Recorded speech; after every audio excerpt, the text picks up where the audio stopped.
En ce jour du 20 décembre 2016, M. Joseph Kabila a donc épuisé son second et dernier mandat à la tête de la République démocratique du Congo.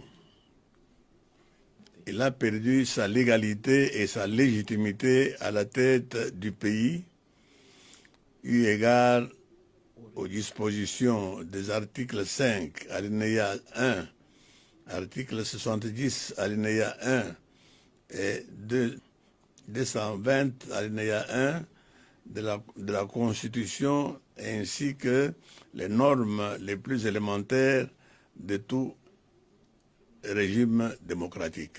En dépit de tous nos efforts pour trouver par un dialogue inclusif un compromis politique pouvant nous permettre de régenter de manière consensuelle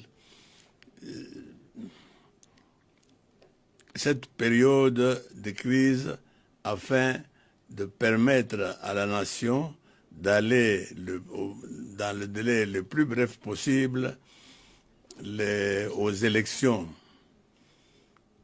M. Kabila a décidé de demeurer néanmoins au pouvoir par défi. La force est de constater que M.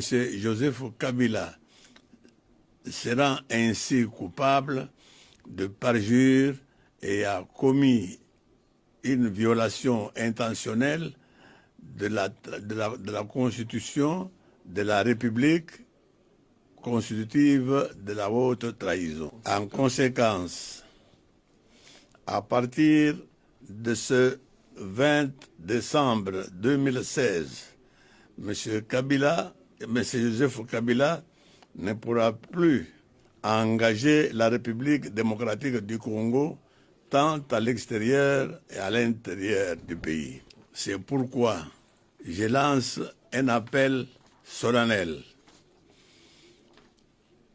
D'abord au peuple congolais à ne pas reconnaître l'autorité du reste illégal et illégitime de Joseph Kabila et à résister pacifiquement au coup d'État qui est ainsi accompli avec la bénédiction de la Cour constitutionnelle.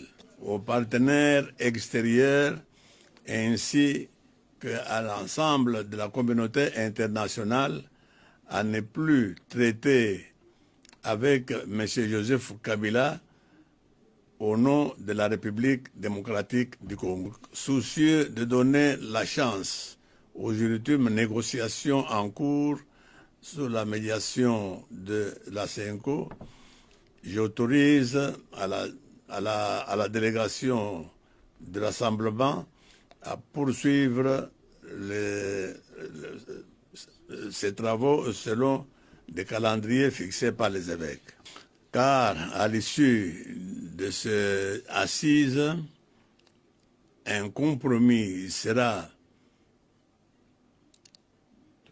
trouvé pour la gestion du pays pendant la période de transition. À toute fin utile,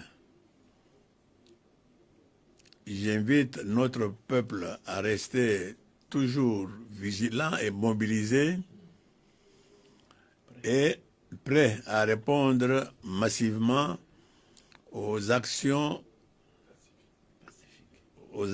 pacifiques que le rassemblement pourra conformément à l'article 64 de notre Constitution et aux lois de la République démocratique du Congo pour mettre fin à la forfaiture et à la trahison perpétrée par Joseph Kabila. Que vive la République démocratique du Congo. Je vous remercie.